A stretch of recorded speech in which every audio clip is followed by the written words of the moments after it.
En esta mañana traigo un mensaje que titulé ¿Qué te basta? ¿Verdad?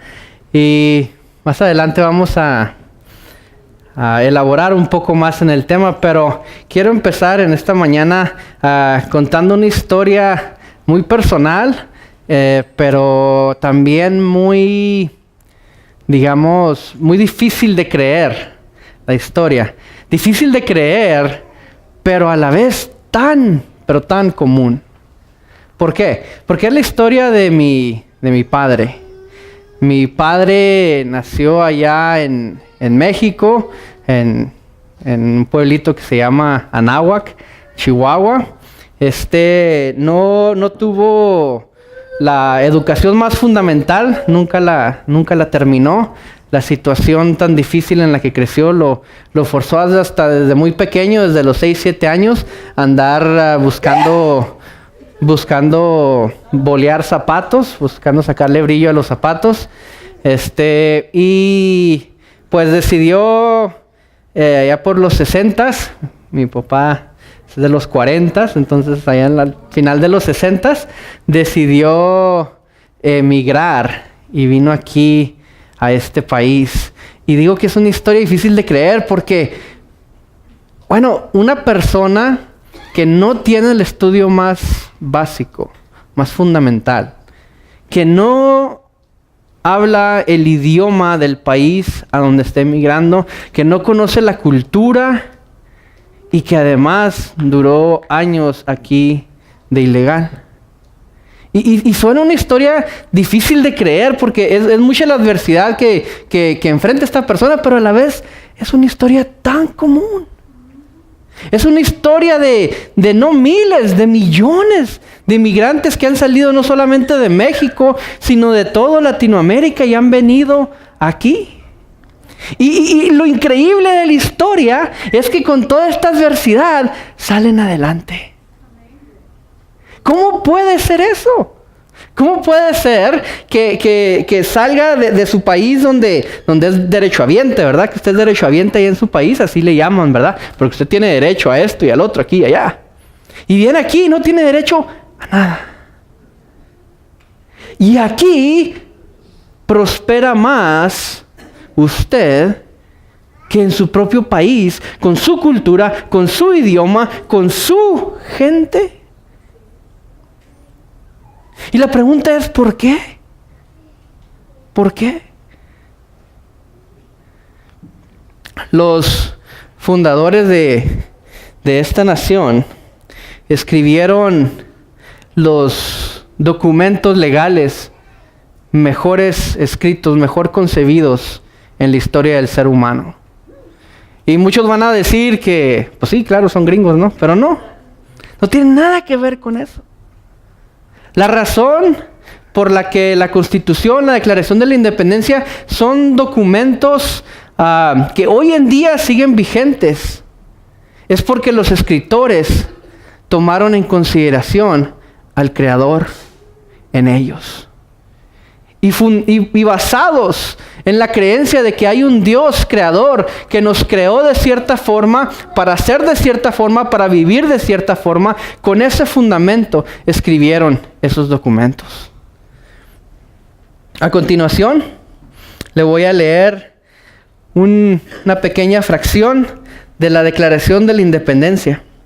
Y dice los escritores: cuando en el curso de los acontecimientos humanos se hace necesario para un pueblo disolver los vínculos políticos con los que han ligado a otro y tomar entre las naciones de la tierra el puesto separado e igual a que las leyes de la naturaleza y el Dios de esa naturaleza le dan derecho, un justo respeto al juicio humano exige que declare las causas que lo impulsan a la separación. Sostenemos que estas verdades son evidentes en sí mismas, que todos los hombres son creados iguales, que son dotados por su Creador de ciertos derechos inalienables, que entre estos están la vida, la libertad y la búsqueda de la felicidad. que para garantizar estos derechos instituyen entre los hombres los gobiernos que derivan sus poderes legítimos del consentimiento de los gobernados, que cuando quiera que una forma de gobierno se haga destructora de estos principios, el pueblo tiene el derecho a reformarla o abolirla e instituir un nuevo gobierno que se funde en dichos principios y organizar sus poderes en la forma que a su juicio ofrecerá las mayores probabilidades de alcanzar su seguridad y su felicidad. ¿Por qué emigramos? ¿Por qué salimos de el país de nosotros? La verdad es que porque no importa qué tanto te rompas el lomo en tu país, no sales adelante. La mayoría de los inmigrantes no venimos aquí a que nos den nada. Simplemente que no nos quiten lo que ganamos. Y eso es precisamente los derechos que están asegurados en la Constitución, y es la razón por la cual, a pesar de toda esta adversidad, un emigrante como mi padre, con tantos desafíos, puede salir adelante y de una forma u otra sacarme a mí adelante. ¿Y acaso no es eso lo que queremos? ¿Sacar a nuestros hijos adelante? Sí, el sueño americano, hermanos, es pues no que usted tenga una casa con el césped bien cortadito y bien bonito. El sueño americano es el derecho que tiene el ser humano de ser el autor de su propia vida. Tú decides aquí en este país, más que en cualquier otro lugar, cuál va a ser la historia de tu propia vida. Y es esa libertad, la que trae la prosperidad que vemos en este país.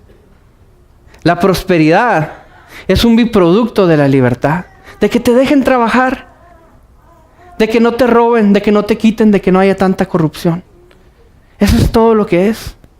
Pero dentro de ello, aquí en este país vemos, y la libertad es algo que es muy valioso aquí en este país, es muy peleado, muy defendido. Pero, ¿nos basta ello? Salimos de nuestros países, enfrentamos cantidad de adversidad, ¿verdad? Mi mamá tiene una historia de donde está cruzando el río con una llanta, ¿verdad? Para no hundirse. Y llegamos aquí y hay bendición y hay libertad y sí hay prosperidad. Pero ¿eso te basta hoy en día, hermano? Como que la naturaleza del ser humano no nos permite en algún momento estar conformes con lo que tenemos. Siempre vamos a buscar y querer más. Los escritores de estos documentos sabían una cosa: el mayor enemigo de la libertad del ser humano es mucha libertad. Voy a leer Romanos 1. La cita que traigo ahí es solamente el énfasis, pero voy a leer del versículo 18 en adelante. Y dice, pueden seguir en sus Biblias si gustan. Dice: ciertamente la ira de Dios viene revelándose desde el cielo contra toda impiedad y justicia de los seres humanos que con su maldad obstruyen la verdad. Me explico lo que se puede conocer acerca de Dios es evidente para ellos, pues Él mismo se los ha revelado. Porque desde la creación del mundo, las cualidades invisibles de Dios, es decir, su eterno poder y su naturaleza divina, se perciben claramente a través de lo que Él creó, de modo que nadie tiene excusa. A pesar de haber conocido a Dios, no lo glorificaron como a Dios ni le dieron gracias, sino que se extraviaron en sus inútiles razonamientos y se les oscureció su insensato corazón. Aunque afirmaban ser sabios, se volvieron necios y cambiaron la gloria de Dios inmortal por las imágenes que eran réplicas del hombre mortal, de las aves, de los cuadrúpedos y de los reptiles. Por eso Dios los entregó a los malos deseos de sus corazones que conducen a la impureza sexual, de modo que degradaron sus cuerpos los unos con los otros, cambiaron la verdad de Dios por la mentira, adorando y sirviendo a los seres creados antes que al Creador, quien es bendito por siempre. Por tanto, Dios los entregó a pasiones vergonzosas. En efecto, las mujeres cambiaron las relaciones naturales por las que van en contra de la naturaleza. Asimismo, los hombres dejaron las relaciones naturales con la mujer y se encendieron en pasiones lujuriosas los unos con los otros. Hombres con hombres cometieron actos indecentes y en sí mismos recibieron el castigo que merecía su perversión. Además, como estimaron que no valía la pena tomar en cuenta el conocimiento de Dios, Él a su vez los entregó a la depravación mental para que hicieran lo que no debían hacer. Se han llenado de toda clase de maldad, perversidad, avaricia y depravación. Están repletos de envidia, homicidios, disensiones, engaños y malicia. Son chismosos, calumniadores, enemigos de Dios, insolentes, soberbios y arrogantes. Se ingenian maldades, se rebelan contra sus padres, son insensatos, desleales, insensibles, despiadados. Saben bien que según el justo decreto de Dios, quienes practican tales cosas merecen la muerte. Sin embargo, no solo siguen practicándolas, sino que incluso aprueban a quien las practican. El apóstol Pablo parece que nos está redactando un noticiero del día de ayer, ¿verdad? Todo eso es lo que estamos viviendo hoy en día. Y esta es la epístola a los romanos. La iglesia que estaba en Roma, que tenía ese orgullo, ¿verdad? El apóstol Pablo decía, ¿cómo me van a golpear si soy ciudadano romano? Ese mismo orgullo que se tiene de ser el ciudadano americano, ¿verdad? Porque si a un americano lo atrapan en Irán, el gobierno se mueve y mueve influencias y amenaza de bombas nucleares y todo por un ciudadano. Pero si un mexicano lo atrapan en Irán, pues bueno, qué mala suerte, ¿verdad? Pobrecito. Al cabo hay muchos mexicanos más. Pues ese mismo orgullo, esa misma prosperidad, no a un nivel tan elevado como el que tenemos aquí, pero eso es lo que se gozaba en Roma. Y el apóstol Pablo está viendo a este pueblo romano y los está viendo cómo son, cómo viven todos estos gentiles que están alejados de la iglesia. Y los podemos ver nosotros hoy en día cuando vemos nosotros el mundo en el que vivimos, el mundo perdido en el que estamos. Y hoy en la actualidad, muchos de los que ven la situación dicen que todos estos que practican la inmoralidad sexual y cantidad de pecados que enlista ahí, dice, ellos son libres, eso es libertad. Eso nos quieren enseñar los medios de comunicación hoy en día, que esto es gente simplemente siendo libre. ¿Por qué? Porque nuestra condición carnal, nuestra naturaleza carnal, si algo nos ha enseñado, es que el cuerpo no tiene hiene. Y por ahí muchos dicen, al cuerpo lo que pida. Es común decir eso. Es común eso en la sociedad, o mejor dicho, en la sociedad que vivimos. Al cuerpo lo que pida. Y eso lo podemos ver en cualquier nivel. Muchos quieren legalizar hoy la marihuana, ¿han escuchado de ello? Y el argumento dice, no, es que la marihuana sí te lleva a querer probar otras drogas que son mucho más nocivas. ¿Por qué? Porque es la naturaleza carnal. Prueban la marihuana, les gusta el efecto y quieren un efecto mayor. Es lo mismo con la inmoralidad sexual. Hay tanta promiscuidad que llega el momento en que la mujer ya no es suficiente. Y el momento en que una pareja ya no son suficientes. Y el apóstol Pablo habla de los romanos y dice que hay orgías. Y nosotros podemos ver las pinturas de aquellos tiempos, donde se ve toda la inmoralidad en estas pinturas. Y estaban orgullosos de ellas. Y para todos aquellos que traemos unas cuantas libritas de más, la comida es lo mismo. Lo es. ¿Comes algo? ¿Te gusta? ¿Quieres comer más de eso mismo? ¿Quieres comer algo más rico? Y pierde uno el control. En algo tan sencillo, en tan básico como la misma comida, perdemos el control. Porque esa es la naturaleza pecaminosa que está en nosotros. Y es eso a lo que tenemos derecho. Eso es lo que es la búsqueda de la felicidad. Hay una línea que divide la libertad del libertinaje. Y mientras que podemos estar de acuerdo que aquí en Estados Unidos vemos de lo mejor que hay, también vemos de lo peor que hay.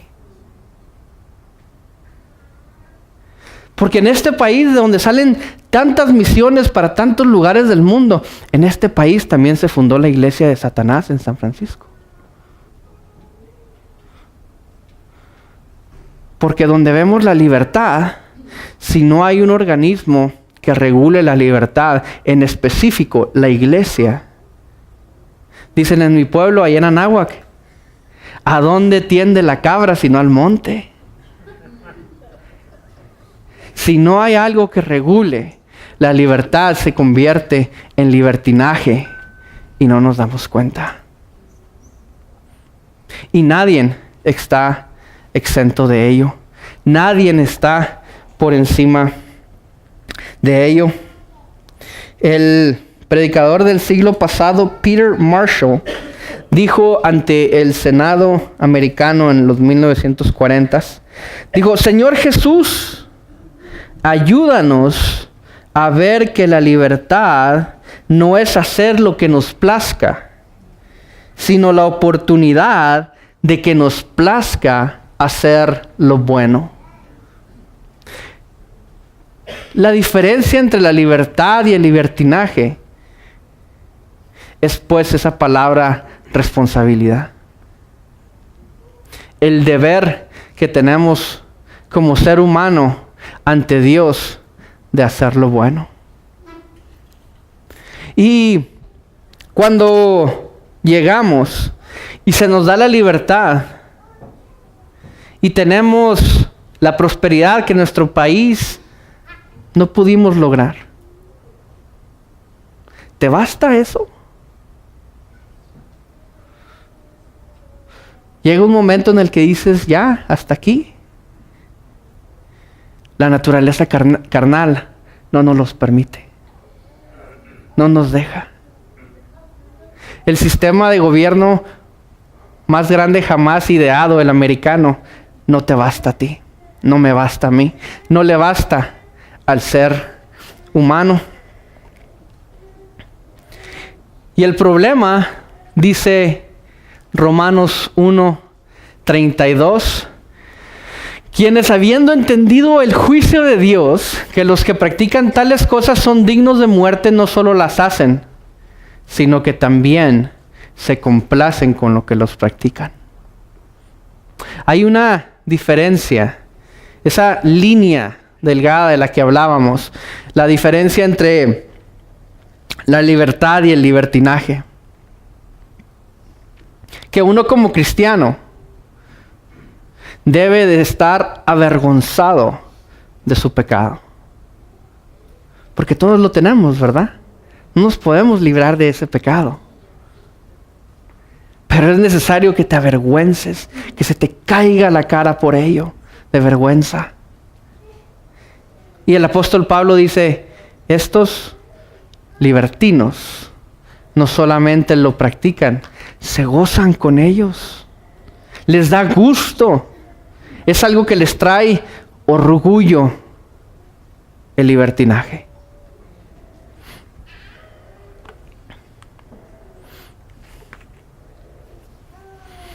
¿Te basta? ¿Te basta el éxito? ¿Qué es el éxito? Dice el Señor Jesús en Mateo 6:26, mirad las aves del cielo, que no siembran, ni ciegan, ni recogen en graneros, y vuestro Padre Celestial las alimenta. ¿No valéis vosotros mucho más que ellas? ¿Y quién de vosotros podrá, por mucho que se afane, añadir a su estatura un codo? Y por el vestido, ¿por qué os afanáis? Considerad los lirios del campo, cómo crecen, no trabajan ni hilan, pero os digo que ni aun Salomón con toda su gloria se vistió así como uno de ellos. ¿Qué estoy queriendo decir? ¿Que el éxito es malo? ¿Que si te va bien en tu trabajo, en tu economía, que es malo? Para nada. De hecho, como cristiano, debes de ser exitoso en tu trabajo, sin importar cuál sea tu trabajo, sin importar a qué nivel esté tu trabajo. Debes de ser exitoso porque la Biblia nos exhorta a vivir de una manera excelente. Y ser excelente implica que le echas todas las ganas a lo que haces siempre. Y como tal, en un país libre, ¿verdad?, donde no nos persiguen por nuestra fe, tienes que ser exitoso en tu trabajo. Es la expectativa que se tiene del cristiano, que seas exitoso.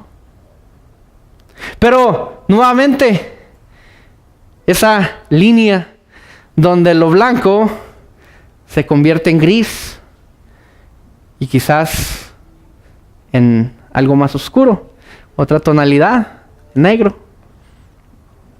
El Señor Jesús nos dice, ¿dónde está tu afán? ¿Para qué te afanas?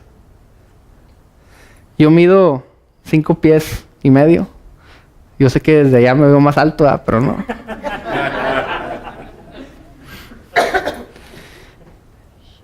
Quizás con el tiempo pierda una pulgada más, ¿verdad?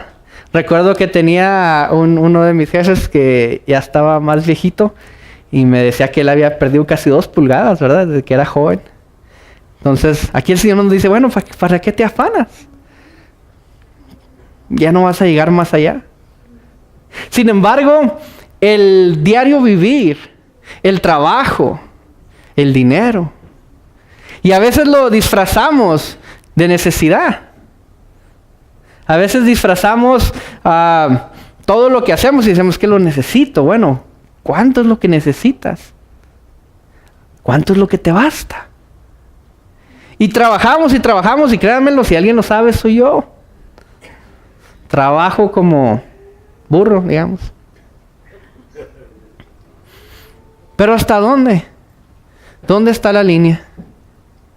¿En qué momento te puedes desconectar y dejar atrás tu trabajo y ser el hijo de Dios que Dios quiere que seas, y ser el padre que necesitas ser, y ser el esposo que necesitas ser? Ese es un gran desafío.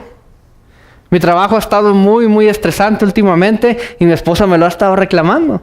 Ya, desconéctate. Y he batallado para desconectarme.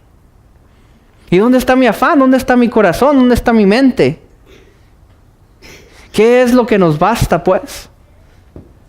Cuando lo suficiente es suficiente. Y aquí dice, el Señor Jesucristo nos habla y nos dice de Salomón: ¿quién de vosotros podrá, por mucho que se afane, añadir un costo? Y por el vestido, ¿por qué os afanáis? Considerad los lirios del campo, cómo crecen, no trabajan ni hilan, pero os digo que ni aun Salomón, con toda su gloria, se vistió así como uno de ellos. El rey Salomón, un gran rey, tremenda riqueza que tenía, sabio, tuvo de todos los excesos, lo tuvo al por mayor.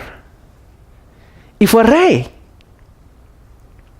Y dice, pues, todo lo que Salomón logró por sus fuerzas, todo lo que Salomón hizo por su propio mérito, todo lo que Salomón se esforzó para tener para sí, para crear ese reino, para crecer ese reino,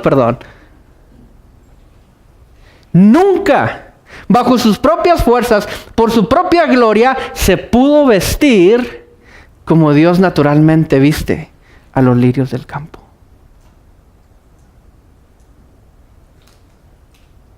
Y la verdad es que cuando vemos la gloria del ser humano y podemos ver cantidades de estructuras y sí son muy impresionantes.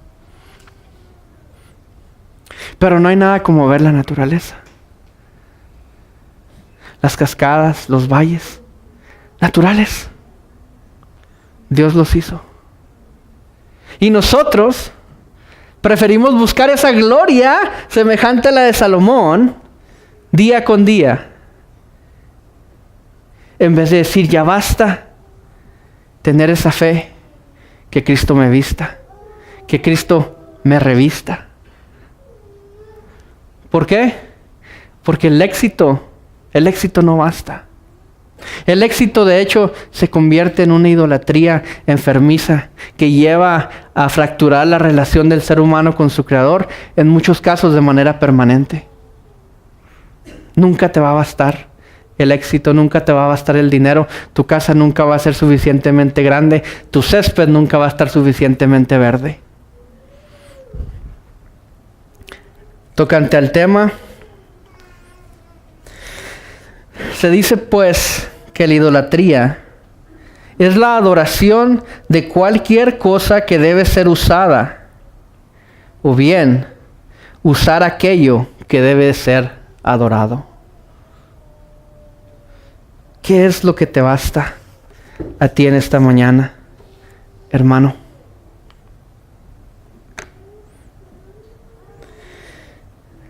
No basta traerlos al mundo porque es obligatorio, porque son la base del matrimonio o porque te equivocaste en la cuenta. No basta con llevarlos a la escuela que aprendan, porque la vida es cada vez es más dura. Ser lo que tu padre no pudo ser. No basta que de afecto tú le has dado muy poco, todo por culpa del maldito trabajo y del tiempo.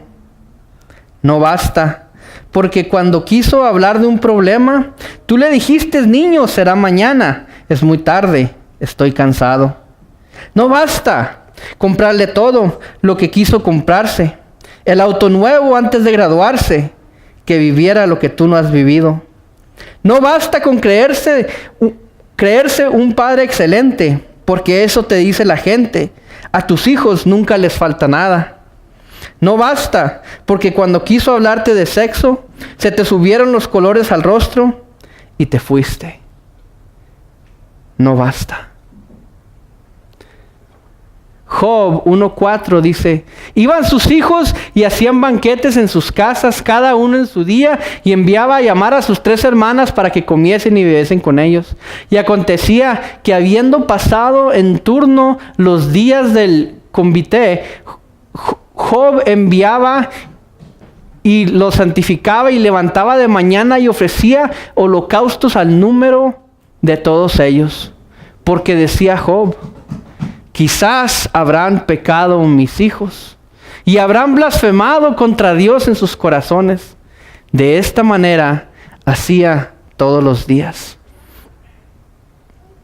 A Job no le bastaba con ser padre. A Job no le bastaba con ser un buen padre.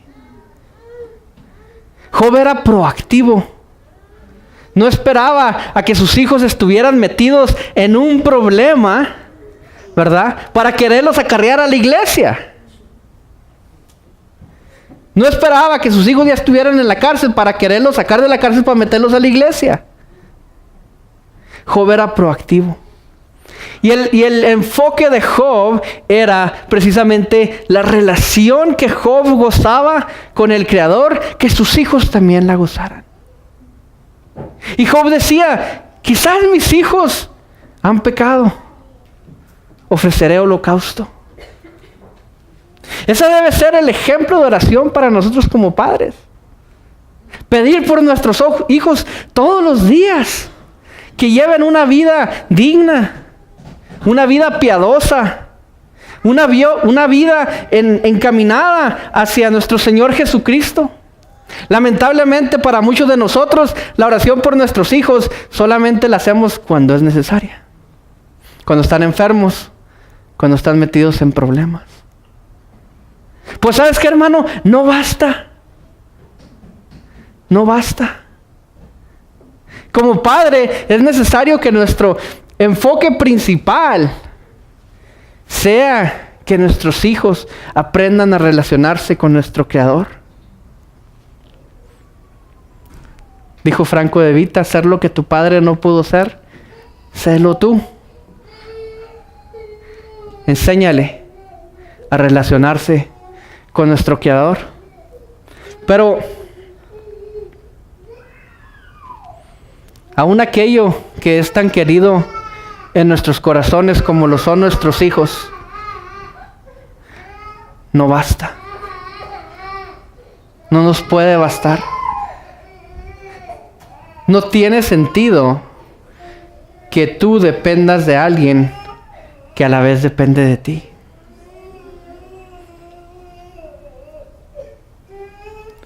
Si estás buscando la felicidad en tus hijos, lamento decirte que no la vas a encontrar. Ni en tu trabajo, ni en la prosperidad. No la vas a encontrar. En tus padres. Porque la vida es cruel. Las enfermedades existen. La muerte llega a cualquiera, indiscriminadamente, sin importar si acaba de nacer o si tiene 90 y pico de años. La muerte llega. Y ello no nos puede bastar. La búsqueda de la felicidad se vuelve algo casi dogmático, algo inalcanzable, algo que quizás en algún mundo utópico pueda llegar a existir, pero no aquí.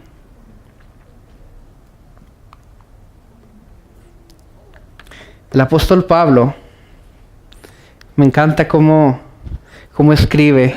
Quizás 3 veces le ha rogado al Señor que se lo quitara. El apóstol Pablo, aquel que revivió a aquel joven que se quedó dormido mientras predicaba el apóstol Pablo, ¿verdad? Y cayó al piso, y el apóstol Pablo lo revive.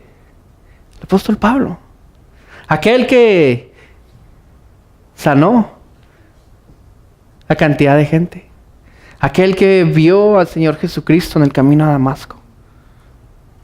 El apóstol Pablo dice: esta condición se le ha pedido que me la quite 3 veces. Y la respuesta que Dios le da, y note la palabra directa de Dios que Dios le da al apóstol Pablo, es: bástate mi gracia. ¡Wow! El apóstol Pablo está confesando que en este punto había perdido la mirada. ¿Cuántos de nosotros hemos perdido la mirada de no tenerla fija en Cristo? Y lo único que Dios le contesta es: enfócate. Enfócate. Bástate mi gracia. ¿Cómo puede bastarnos la gracia si la prosperidad, si todo lo que este mundo nos ofrece para nuestra vida carnal, lo podemos obtener, ¿verdad? Como Salomón, y Salomón concluye en Eclesiastés, dice: vanidad de vanidades, todo es vanidad. Puedes llegar tú a ser presidente, millonario, famoso, lo que tú quieras, y eso es vanidad. Nada de eso nos puede llenar. Y el Señor le contesta a Pablo y le dice: bástate mi gracia. ¿Nos basta, iglesia, la gracia de Dios para nuestro diario vivir? ¿Cómo son nuestras oraciones? ¿Cómo es nuestro diario vivir? ¿Dónde está nuestra mente puesta? ¿Está puesta en nuestro trabajo, en nuestra familia, en la situación en la que vivimos? ¿O está puesta en la vida venidera, en la gloria, en la presencia de Cristo Jesús? Si podemos nosotros vivir nuestras vidas de esa forma, Vivir esta vida mundana y carnal, vivirla ya mismo, vivirla de tal forma que estamos en presencia de nuestro Señor Jesucristo en todo momento, de que ya estamos en la gloria, porque la gloria ya la tenemos ganada. Cristo nos la ganó a nosotros en la cruz. Nosotros ya no tenemos nada que hacer, simplemente amarle, buscarle. ¿Por qué no podemos empezar pues a vivir ya, hoy mismo, en este momento, como que ya estamos en la gloria? Si la gracia te basta, si la gracia nos basta, esa es la manera de vivir la vida. Ya somos del reino, ya estamos ahí. Esta semana pasada fue la inauguración de la embajada americana en Jerusalén. Y hubo cantidad de polémica ahí al respecto. Y a la ceremonia pues invitaron a mucha gente muy prestigiosa, ¿verdad? ¿A quién de ustedes los invitaron a la ceremonia ahí en Jerusalén?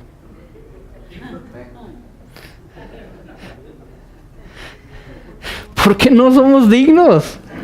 No somos nadie, ¿verdad? Ahí nomás en la casa nos conocen y ya.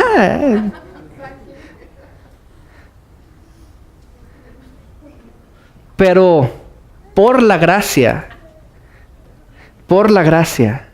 estaremos en la nueva Jerusalén.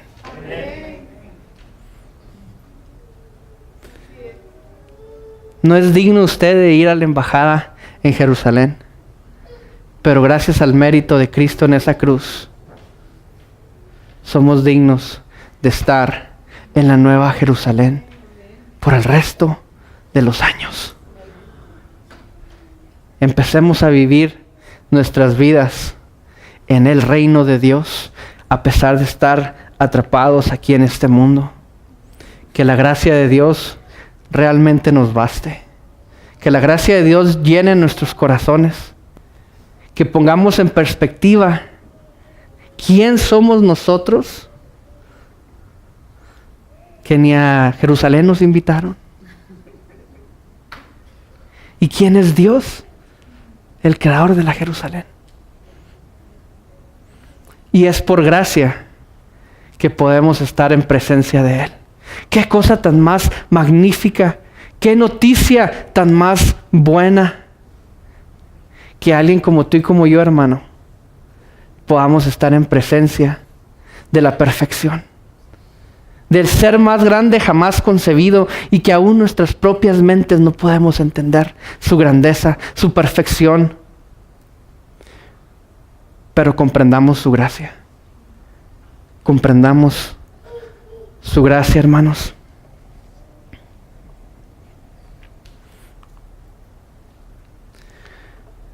El apóstol Pablo en Filipenses 3:4 dice: yo mismo tengo motivos para tal confianza. Si cualquier otro no cree tener motivos para confiar en esfuerzos humanos, yo más. ¿Qué tal? Circuncidado al 8º día, del pueblo de Israel, de la tribu de Benjamín, hebreo de pura cepa, en cuanto a la interpretación de la ley, fariseo, en cuanto al celo, perseguidor de la iglesia, en cuanto a la justicia que la ley exige, intachable. Sin embargo, todo aquello que para mí era ganancia, ahora lo considero pérdida por causa de Cristo. Es más, todo lo considero pérdida por la razón del incomparable valor de conocer a Cristo Jesús, mi Señor. Por Él lo he perdido todo y lo tengo por estiércol a fin de ganar a Cristo. En otro lugar, Pablo dice: educado a los pies de Gamaliel. Eso era como decir: soy egresado de Yale. Gamaliel era un gran maestro de la ley de su tiempo.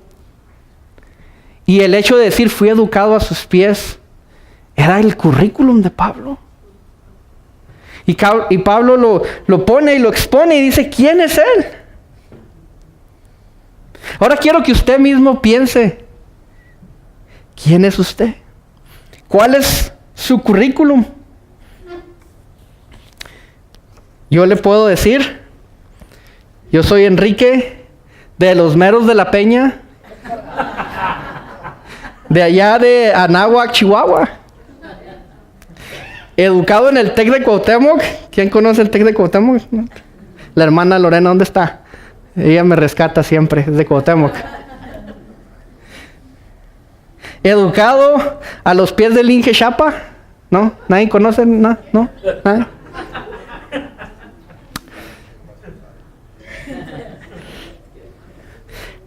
Creo que ya ve a dónde voy con ello. Si le sigo, hago mayor el ridículo. Sin embargo, a pesar de tener el derecho constitucional de ser el autor de tu propia vida, el autor de la historia de tu propia vida, en esta mañana te quiero invitar a que la historia de Cristo sea tu vida. A que vivas de una forma que tu libertad, que es regalo de Dios, lo puedas usar para la honra y para la gloria de Él, para la expansión de su reino. A que pongamos en perspectiva lo que es este mundo, lo que es nuestra vida, lo que es la sociedad en la que vivimos. Y pongamos ese orgullo a un lado. Y que podamos ver las cosas realmente como las ve Pablo aquí. Y Pablo dice, todo esto, todo el currículum de Pablo, toda su vida, y dice Pablo, es estiércol. Es estiércol, ¿por qué? Porque la gracia le basta. Que la gracia, hermano, te baste a ti. Que la gracia nos baste como iglesia. Que vivamos por gracia y para la gracia. Y que nuestra vida en la eternidad, que ya comenzó, cambie. Y empecemos a vivirla como miembros del reino. Como aquellos quienes ya están en la presencia del Creador Todopoderoso por los siglos de los siglos. Puestos de pie, iglesia.